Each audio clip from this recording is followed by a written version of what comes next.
The first sign of the invasion wasn't fire or explosions or screaming alarms. It was silence. Astronomers across Earth noticed it almost at the same time. Deep space sensors, satellites, and observatories began losing background star signals near Jupiter's orbit, not because something was blocking them, but because something massive had arrived. Within minutes, images confirmed the impossible. 500 alien warships hovered in perfect formation near the gas giant. Each vessel dwarfed modern cities, their dark metallic hulls bending light around them like shadows carved into space itself. They didn't drift. They didn't adjust position. They simply waited. On the bridge of the Valoran flagship Dominion Ascendant, High Commander Veltrax stood with his hands folded behind his back. His species valued symmetry, order, and efficiency, and he embodied all three. Tall, thin, gray-skinned, with eyes that had witnessed a fall of 47 civilizations, Veltrax had never questioned the outcome of a war. War was math. Math always had answers. Transmit the ultimatum, he said calmly. A beam of encoded light raced toward Earth, translating itself automatically into every known human language. Screens across the planet, phones, televisions, billboards, military monitors, flickered to life. They showed burning worlds, cities reduced to ash, alien armies kneeling before Valoran commanders. Then the message appeared. People of Earth, you have 12 hours to surrender your planet. Compliance ensures survival as a managed species. Resistance ensures extinction. This is your only warning. Panic followed instantly. Across continents, families clutched one another. Governments scrambled. Financial markets collapsed in minutes. Old rivals forgot their grudges as one terrifying truth became clear. Humanity could not win a direct fight. Deep beneath the Rocky Mountains, in a reinforced command facility built for doomsday, Admiral Gregory Lawson stared at the same message in silence. He had commanded fleets. He had survived wars. But this was different. Our combined space forces, he finally said to the assembled world leaders, would last 72 hours, maybe less. No one argued. The data was undeniable. A woman at the table whispered, "Then this is how it ends?" Admiral Lawson shook his head slowly. "No," he said. "This is where it changes." He tapped the control panel. Two words appeared on the main screen. Protocol Havoc. President Maria Santos leaned forward. "That's theoretical. Psychological contingency warfare. It was never tested." Lawson allowed himself a thin smile. Neither were most of history's winning ideas. "What exactly does it do?" someone asked. Lawson exhaled. "It doesn't try to defeat them with weapons." "Then how?" "It makes them doubt reality." Back aboard the Dominion Ascendant, Subcommander Sareth monitored Earth's response channels. Younger than Veltrax, sharper, more curious, Sareth noticed things others dismissed. "Commander," he said carefully, "Earth has responded." Veltrax turned. "Display it." The bridge view screen activated. Instead of a surrender message, a colorful animated rabbit appeared. It danced. It sang cheerfully about courage, friendship, and sharing. The bridge fell silent. Veltrax blinked once. "What is this?" he asked. Sareth checked his console. "Human children's entertainment, sir." Veltrax stared. "This is their response?" "Yes, sir." A strange sensation settled in Veltrax's chest. Not fear, but discomfort. The kind caused by an equation that refused to balance. "Resend the ultimatum," he ordered. "They are malfunctioning." The message was sent again. Earth's second reply was a cooking show. A smiling human explained how to boil pasta. He laughed at his own jokes. The Valoran translators flagged multiple phrases as logically meaningless but emotionally positive. Sareth frowned. Perhaps their systems are damaged? Veltrax said nothing. On Earth, Protocol Havoc expanded. Every broadcast channel, global, civilian, military, flooded space with everything except strategy. Cartoons, sitcoms, music videos, reality shows, nature documentaries, stand-up comedy, competitive baking. None of it followed a pattern. "That's phase one," Admiral Lawson said. "Overload their predictive models." A secure channel opened. "Captain Morrison," Lawson said, "you're up." Captain Jake Morrison, commander of the small but infamous USS Defiance, grinned on the screen. You want them scared of something they can't calculate, he said. We're already moving. The Defiance slipped into the asteroid belt. Small, fast, almost invisible. They've won every war using flawless structure, said Commander Lisa Trent, Morrison's tactical officer. Perfect formations, perfect schedules. That's their weakness, Morrison replied. Perfection only works against predictable enemies. Lieutenant Danny Vance, intelligence specialist, chimed in. Their logs show fixed routines. Same meals, same sleep cycles, same everything. Morrison nodded. Then we break the rhythm. Back with the Valoran fleet, something subtle changed. Officers whispered questions they had never asked before. Why were humans showing penguins?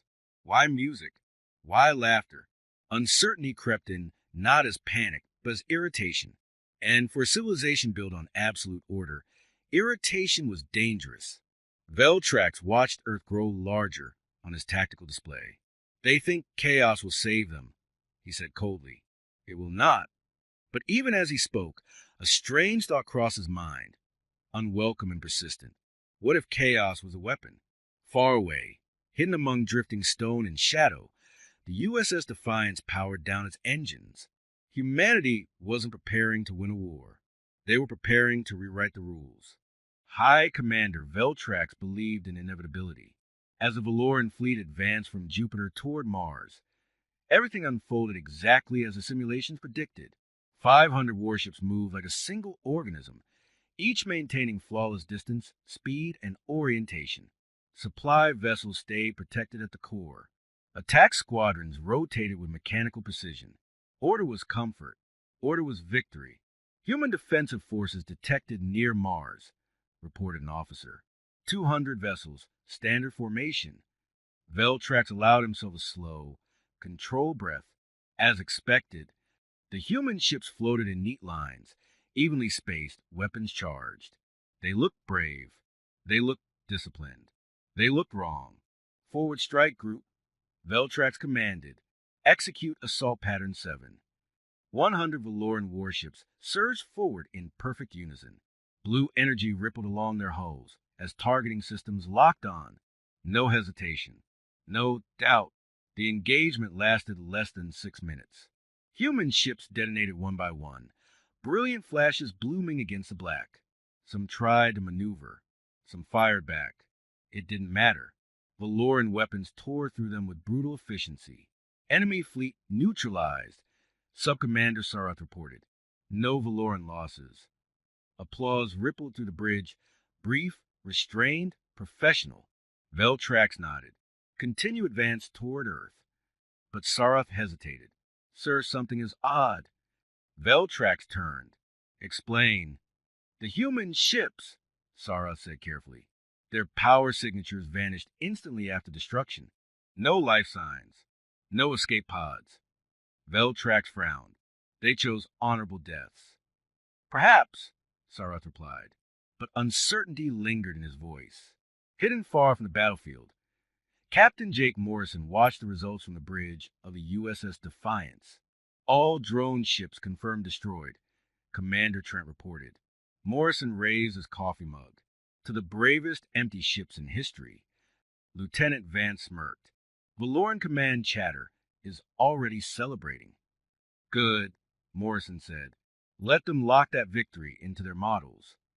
The destroyed fleet had been nothing but hollow shells, signal spoofers wrapped around engines. No crews, no weapons worth mentioning. Just convincing illusions designed to die convincingly. Meanwhile, the real human fleet, 300 ships, was scattered across the solar system, hiding, waiting, moving unpredictably. Phase 2, Morrison said. Let's introduce discomfort. The first disruption seemed minor. A Valoran supply ship reported a brief engine malfunction. It was fixed within minutes. No damage. No alarms. Then another ship experienced a navigational glitch. Then another. Veltrax dismissed them as routine, until Sarath returned with a report that didn't fit. Sir, a supply vessel near the asteroid belt was boarded. Veltrax's eyes sharpened. By how many ships? One, Sarah said. A small human craft. It disabled engines, boarded, then left before reinforcements arrived. Casualties? None. Damage? Minimal. Veltrax folded his hands tighter. Then what was taken? Sareth hesitated. Nothing was taken. Then why report it? Because the cargo was altered. 3 hours later, Valoran medical bays filled, not with wounded soldiers, but with soldiers screaming. Their mouths burned. Their throats fell flame. Their stomachs twisted violently. Doctors rushed between beds, confused. What toxin is this? One demanded. It's not a toxin, another replied. The food is chemically safe. On the bridge, Veltrax listened to overlapping emergency calls. What happened? He demanded.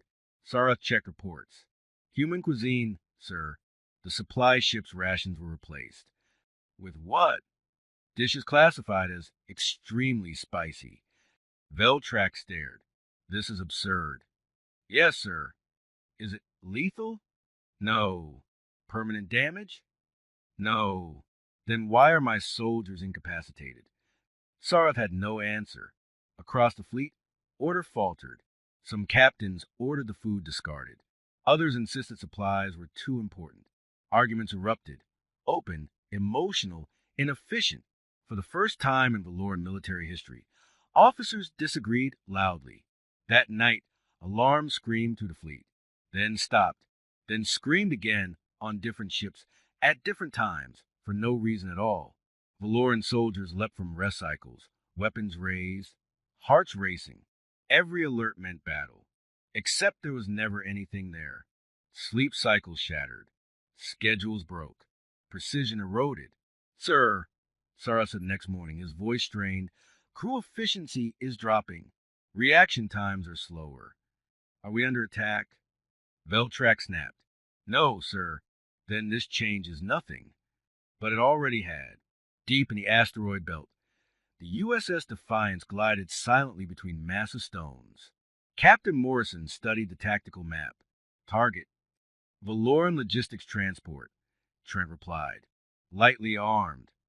Perfect, Morrison said. Operation Hot Lunch was just the appetizer. They struck fast, disabled engines, boarded, altered supplies, vanished. No blood, no explosions, only questions.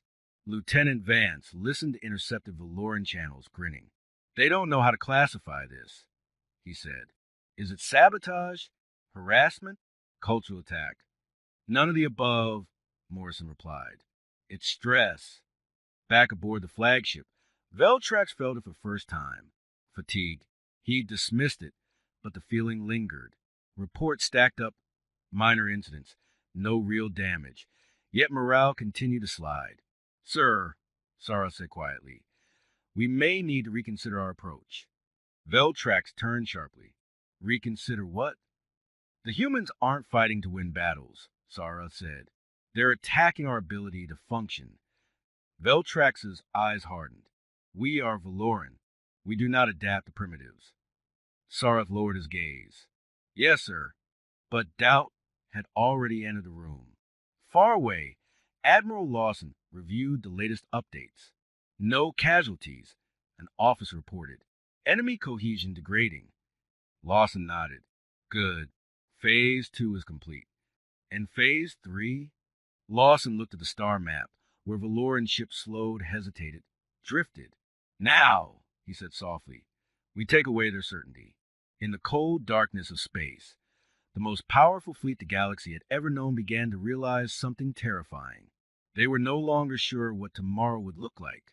And for a civilization built on knowing everything in advance, that uncertainty was the first real wound.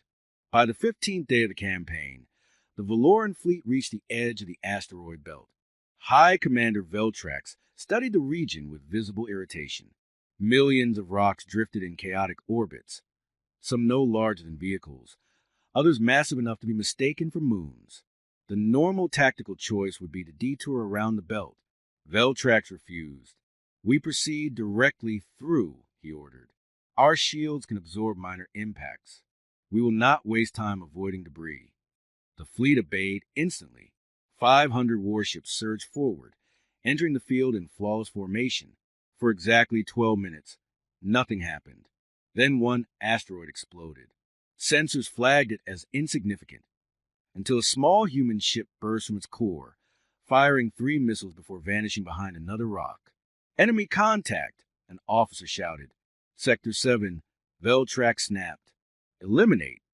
20 Valoran ships unleashed enough firepower to obliterate the sector. The asteroid fragments vaporized. No target remained. Moments later, another human ship appeared, far behind the fleet. It fired once at a transport vessel, scratching its hull, then disappeared. Then another, then 2 at once. They came from nowhere. They struck without logic. They vanished without pursuit. On the bridge of the USS Defiance, Captain Jake Morrison smiled grimly. Execute no pattern protocol, he said.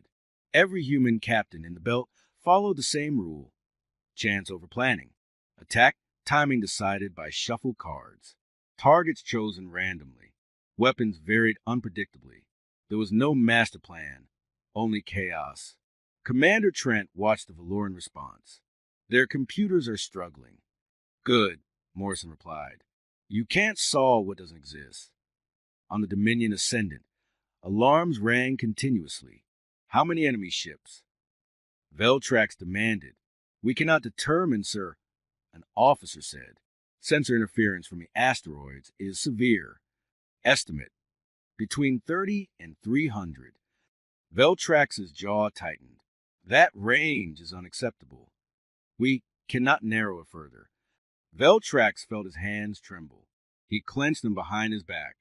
Every enemy had numbers. Every enemy had logic. These humans had neither. For the first time in his career, Veltrax could not understand the battlefield. The attacks continued for 3 days.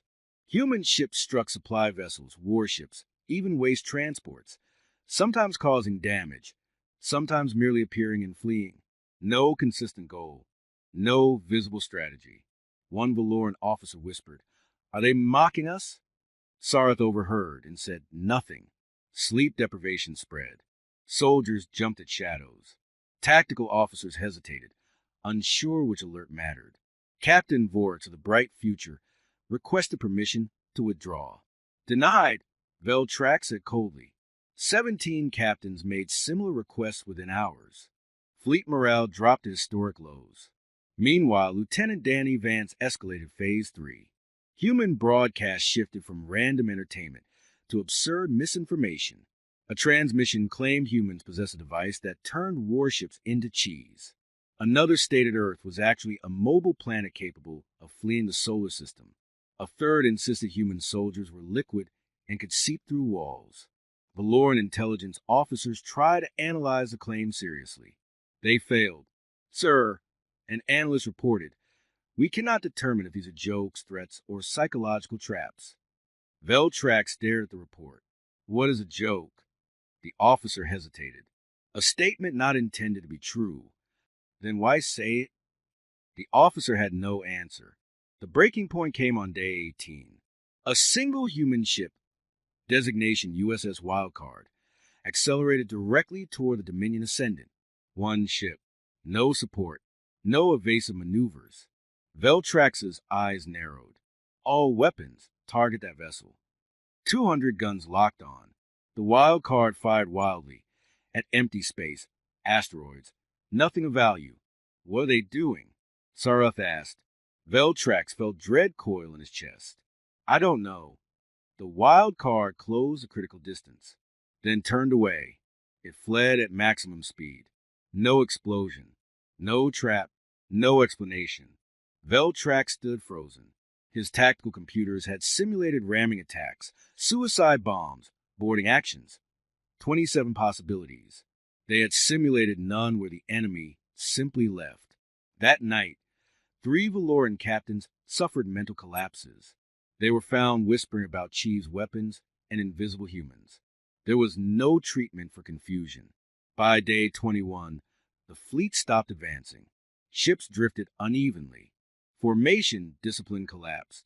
Captains argued openly over channels. Veltrax locked himself in his quarters. He hadn't slept in 3 days. Every time he closed his eyes, he saw the dancing rabbit. On Earth, Admiral Lawson received confirmation. The Valoran fleet has halted, an officer said. They're not retreating, but they aren't moving forward. Lawson exhaled. Good. Let them wait. Captain Morrison nodded when he heard. Waiting is part of the weapon.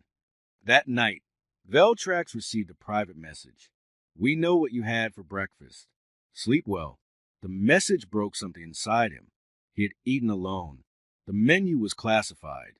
Only his personal staff knew. For the first time in his life, High Commander Veltrax felt true fear. Not of death, but of the unknown. On the Defiance, Morrison watched the intercepted panic. Sir, Danny Vance said quietly, they're voting. Morrison blinked. Voting? Yes. Valoran captains are debating withdrawal. Morrison leaned back slowly. An empire built on absolute order was discovering something worse than defeat. Choice. High Commander Veltrax had not slept. The lights in his quarters were dimmed to regulation levels. The air temperature perfectly balanced. The silence absolute. Yet his mind refused to rest. Every close I brought flashes of disorder. Alarms without cause, ships appearing from nowhere, nonsense reports that his officers still try to analyze as if meaning had to exist. The Valoran fleet was no longer advancing. That alone should have been impossible. Status. Veltrax demanded during the emergency command briefing. Subcommander Sareth hesitated before answering. Fleet cohesion is degraded. 17 captains report crew exhaustion. 11 officers have been medically relieved due to psychological stress. Veltrax turned slowly. We have not lost a single major engagement. No, sir. No ships destroyed? Minimal damage only. Then explain, Veltrax snapped, why the greatest fleet ever assembled is frozen in space. Sareth chose his words carefully.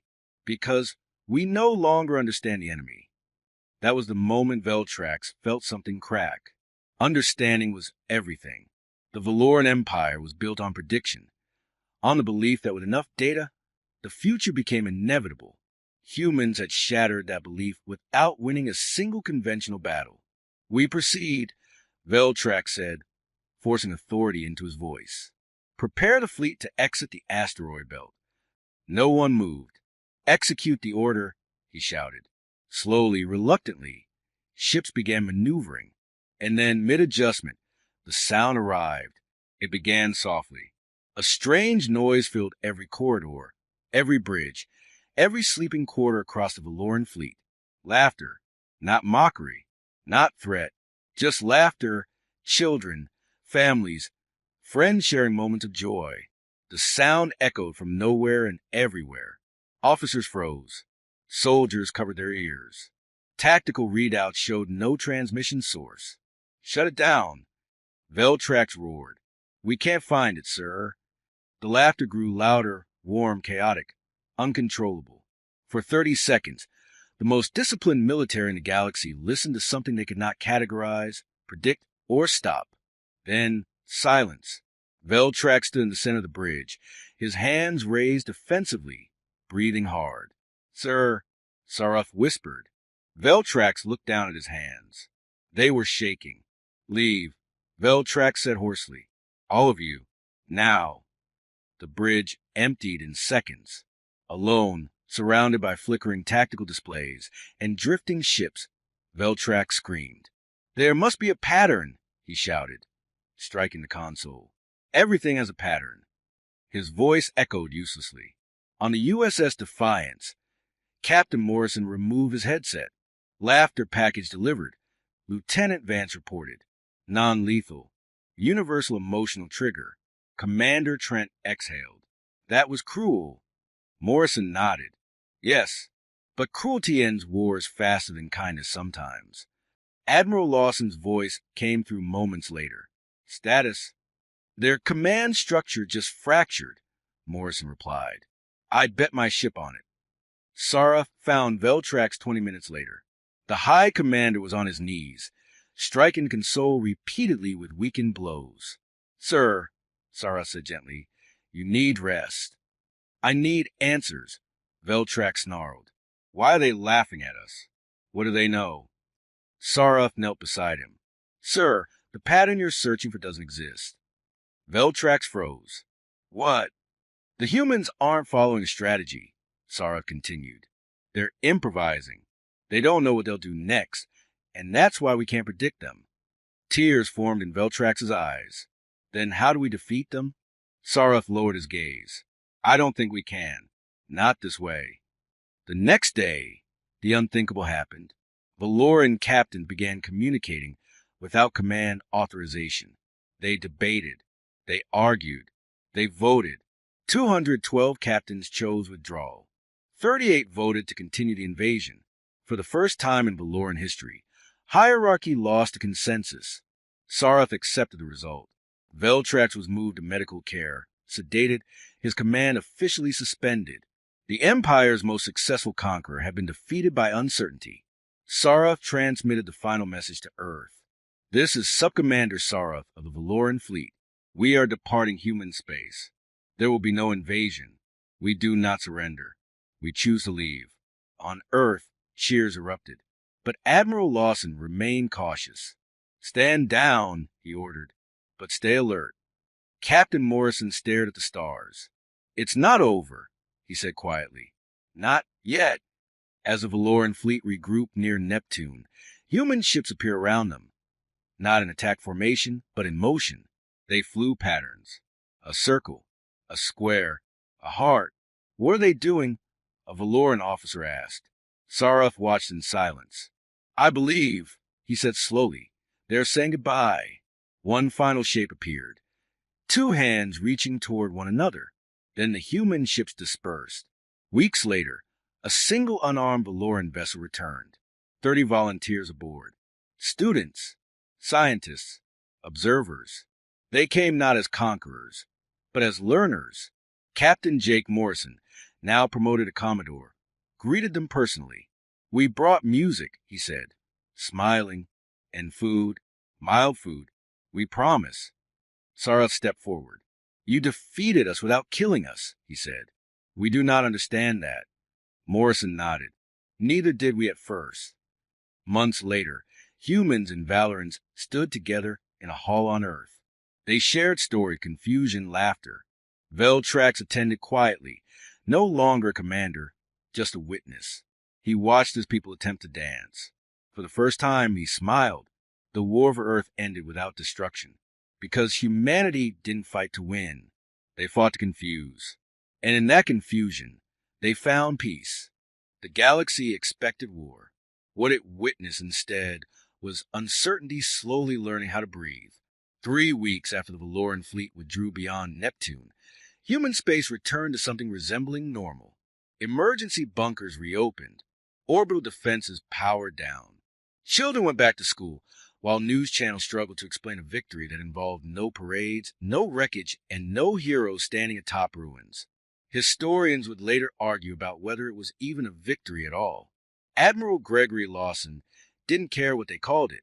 All that mattered was that Earth still existed. We didn't beat them, he told the World Council during the final briefing. We changed the rules enough that they chose not to play. That distinction mattered more than anyone realized. Far from Earth, the Valoran fleet limped home. It did not travel in the proud geometric formations it once had. Ships drifted at uneven distances, captains allowing more space than regulations ever permitted. Crews slept longer. Schedules became flexible. No one admitted aloud, but order no longer felt comforting. It felt fragile. Subcommander Saraf stood on the bridge of the Dominion Ascendant, now acting commander of a fleet that no longer resembled an Empire spear. Long-range scanners are clear, an officer reported. No human pursuit. Saraf nodded. They said goodbye. The officer hesitated. I still don't understand why. Saraf watched the stars slide past. Neither do I, but I want to. High Commander Veltrax awoke to silence. Real silence. Not alarms. Not laughter. Not ghosts of confusion. Medical lights hummed softly above him. You're safe, a voice said. Saraf stood beside the bed. The fleet? Veltrax asked, his voice weak. Alive, Sarath replied. Leaving human space. Veltrax closed his eyes. We failed. No, Sarath said gently. We survived something we couldn't understand. Veltrax frowned. That is not victory. Sarath paused. Neither is conquest, sometimes. Veltrax said nothing. On Earth, Captain Jake Morrison stood on the observation deck of a space station overlooking the planet. He should have felt triumphant. Instead, he felt tired. Lisa Trent joined him. You did good. So, did everyone, Morrison replied. Including them. She raised an eyebrow. You don't sound happy. Morrison exhaled. I keep thinking, if we pushed harder, scare them more. They might have attacked out of fear, Trent said.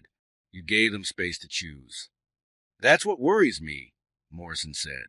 Choice doesn't come with guarantees. The first Valoran ship returned quietly, unarmed, slow, broadcasting peaceful intent. 30 volunteers aboard. Scientists, engineers, linguists. Sarath led them personally. Earth's defense systems tracked the ship, but did not fire. When the vessel docked at the orbital station, no crowds waited, only a small delegation. Commodore Morrison stood at the front. Sarath stepped forward. We come to observe, not judge. Morrison nodded. That's how learning usually works. The cultural exchange was chaotic. Valoran scientists were horrified by human music that lacked predictable structure. Human chefs accidentally traumatized a Valoran cook with pizza. One Valoran nearly filed a formal complaint after discovering humans lied for humor. We say things that aren't true, Danny Vance explained, because it makes people laugh. The Valoran blinked. Why would false information be pleasurable? Vance smiled. Because truth isn't the only thing that matters. That answer was recorded and debated for weeks. Veltrax arrived on Earth 6 months later. Not as a leader, not as a conqueror, as a guest. He stood in Geneva, watching humans and Valorans attempt a shared celebration. Music clashed. Movements were awkward. Nothing followed a plan. It was horrifying and fascinating. Commodore Morrison approached. How are you feeling? Veltrax considered the question. Unstable. Morrison chuckled. Yeah, that tracks. Veltrax studied him. You could have destroyed us. Yes, Morrison agreed. But then what? Veltrax didn't answer. Morrison continued. Confusion gave us a way out where destruction didn't. Veltrax watched a group of Valoran engineers attempting to dance. My entire life, Veltrax said slowly, was dedicated to eliminating uncertainty. Now I see that certainty can be limiting. That's the human curse, Morrison said. We're bad at order, but great at surviving mess. Veltrax nodded. Perhaps the galaxy needs both. Months passed. Trade routes opened. Research collaborations formed. Arguments happened. Apologies followed. Nothing was perfect, which oddly made it work. Sarath met Morrison one final time before returning to Valoran space. You didn't just defend your planet, Sarath said. You changed our understanding of conflict. Morrison smiled faintly. We changed our own, too. Sarath hesitated. Are we friends? Morrison thought carefully. Not yet. Sarath nodded. But someday? Yeah, Morrison said. Someday. The galaxy took note. Empires that had ruled through fear began to hesitate. Strategies evolved. War doctrines changed. Because somewhere in the record of galactic history was a simple, terrifying lesson. There existed a species that could not be predicted. A species that weaponized chaos. And chose peace anyway. History struggled to describe what happened next. There were no ruins to study, no battlefields scarred by craters, no mass graves to mourn. For the first time in recorded galactic memory, a war between advanced civilizations ended without conquest, surrender, or annihilation. Instead, it ended with questions. On Earth, universities created entire departments to study the conflict. They called it asymmetric cognitive warfare, though most students preferred the simpler term, the Confusion War. Admiral Gregory Lawson retired 6 months later. In his final address, he said only one thing worth remembering. Power isn't about how hard you hit. It's about how hard you are to understand. In Valoran space, the consequences were deeper. The Empire had been built on absolute predictability. Their cities ran on synchronized schedules. Their education systems rewarded certainty over creativity. Their military doctrine assumed that with enough data, any outcome could be forced. Humanity broke that assumption. Sub-Commander Saraf, now officially promoted to Fleet Speaker, a new title created after the collapse of traditional command, stood before the Valoran Council. Our defeat, he said, was not tactical. It was philosophical. Murmurs spread through the chamber. We assumed intelligence meant control. The humans showed us intelligence can also mean adaptability. One elder asked, "Are you suggesting we abandon order?" Saraf shook his head. "No, I'm suggesting we stop worshiping it." High Commander Veltrax watched the session remotely. He no longer attended in person. After Earth, his mind never fully returned to what it once was. Doctors called it recovery. Veltrax called it change. He spent most days observing humans, recordings of their art, their arguments, their strange humor. He still didn't understand jokes. But sometimes he found himself smiling before realizing it. That frightened him more than the invasion ever had. On Earth, Commodore Jake Morrison found fame uncomfortable. Children wrote him letters calling him the man who beat the aliens with cartoons. News anchors wanted interviews. Politicians wanted endorsements. He refused most of it. "They didn't leave because of me," he told Lisa Trent one night. "They left because chaos beat certainty. And because you knew when to stop," she replied. Morrison looked out at Earth's glowing curve. "That part scares me the most." The cultural exchange deepened. Valoran engineers revolutionized human energy systems with hyper-efficient mathematics. Humans introduced Valorans to improvisational problem-solving. The first joint research failure nearly caused a diplomatic incident when a Valoran scientist labeled a human prototype as statistically embarrassing. The human team framed the report and hung it on the wall. Progress, it turned out, was messy. A year after first contact, Earth hosted the Interstellar Forum of Non-Hostile Powers. Representatives from species across the nearby sectors attended. Not because Earth was the strongest, but because it was the strangest. One alien diplomat asked Morrison directly, "Why did your people not finish the Valoran fleet when you had the advantage?" Morrison answered honestly, "Because winning by destruction teaches the next enemy to fear you. Winning by confusion teaches them to think." The diplomat considered this deeply. Several empires quietly adjusted their military doctrines afterward. Sarth returned to Earth one final time before stepping down from his role. "I came to say goodbye," he told Morrison. "Again?" Morrison smiled. Sarth's expression was serious. "This time is different. We are changing, slowly but permanently." Morrison nodded. "Change takes time." "Yes," Sarth said. Humans seem comfortable with that. Morrison laughed. "We're not. We just pretend." Saraf tilted his head. "That explains a great deal." Veltrax died 3 years later. Not in battle. Not in command. Peacefully. His final request was strange. He asked for recordings of human laughter to be played in his room. The doctors questioned it. Saraf approved it. Veltrax's last recorded words were simple. "I never found the pattern, but I think that was the point. The galaxy never forgot Earth. Not because it was unbeatable, but because it was unpredictable. War planners hated that. Survivors respected it. And somewhere between fear and admiration, a new understanding formed. Chaos was not the enemy of order. It was its mirror. Too much order created tyranny. Too much chaos created destruction. Humanity thrived in the space between. As Commodore Morrison stood on a balcony overlooking Earth during the 5th anniversary of first contact, Danny Vance joined him. "Sir," Danny said, "do you think they'll ever fully understand us?" Morrison watched the city lights flicker. Imperfect, alive, beautiful. "No," he said, "and that's okay." Danny grinned. "Good. I was worried." The war for Earth had ended, but its echo reshaped civilizations. Empires hesitated before invading. Diplomats spoke before firing, and somewhere in the deep archives of alien academies was a warning, passed quietly between generations. If you face humans, don't expect them to fight fair. Don't expect them to fight smart. Expect them to fight strange. Years after the war that technically never happened, the galaxy was quieter, not safer, not kinder, just more careful. The Valoran Empire still existed, but was no longer an empire in the old sense.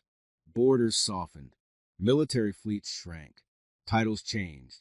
High Command became the Council of Balance, a name that would have been unthinkable before humanity. And at the center of that change was a memory no Valoran could forget. Earth, on the 10th anniversary of First Contact, a single message was transmitted across monitored space. Not a threat, not propaganda, an invitation to all sapient civilizations. Earth invites you to observe, question, and learn. No hierarchy, no surrender, only dialogue. Many ignored it. A few laughed. Enough listened. Commodore Jake Morrison, older now, slower, but no less alert, stood at the same orbital station where the first Valoran volunteers had dock years earlier. Do you ever miss it? Lisa Trent asked him. Command? Morrison shook his head. No. The danger? He smiled faintly. Sometimes. Below them, a mixed delegation of humans and aliens moved through the station. Awkward, curious, uncertain. The galaxy learning how to stand in the same room without reaching for weapons. Sarth arrived quietly. No escort, no ceremony, just a traveler. You came, Morrison said. Sarth inclined his head. I wanted to see how chaos ages. Morrison laughed, poorly and loudly. Sarth observed the station. You have not imposed rules. We tried, Morrison admitted. They didn't last. Sarth's expression softened. That may be your greatest strength. In a hall filled with voices from a dozen worlds, a human child asked Sarth a question no adult dared. Why didn't you destroy us? Sarth considered the room, the species watching, the moment. Because, he said slowly, we realized destroying you would teach us nothing. The child nodded, satisfied. The adults were not. That night, Morrison sat alone, recording a message meant for archives, human and alien alike. We learned something important, he said into the recorder. Victory doesn't always look like winning. Sometimes it looks like stopping. He paused. Chaos saved us, but choosing restraint saved everyone else. Far beyond Earth, in Valoran space, the memory vault preserved a single audio file. Human laughter. It was no longer classified as a threat. It was classified as a warning. Years passed. Conflict still happened. Violence still existed. But wars ended faster. Because somewhere in the back of every strategist's mind lived a terrible thought. What if they don't fight the way we expect? At a joint human Valoran Academy, cadets studied the conflict. One asked, who won the war? The instructor replied, everyone who survived learned something. That's the only kind of victory that matters. Morrison's final public appearance came quietly. No speeches, no medals, just a bench overlooking Earth. Sarth sat beside him. Do you think the galaxy will keep this lesson? Sarth asked. Morrison smiled tiredly. No, but it'll remember it just long enough to hesitate. Sometimes that's all you need. Sarth nodded. Hesitation saved us. As Morrison stood to leave, Sarth spoke again. We never found your pattern. Morrison turned. That's because we don't have one. Sarth paused. Then how do you know when to stop?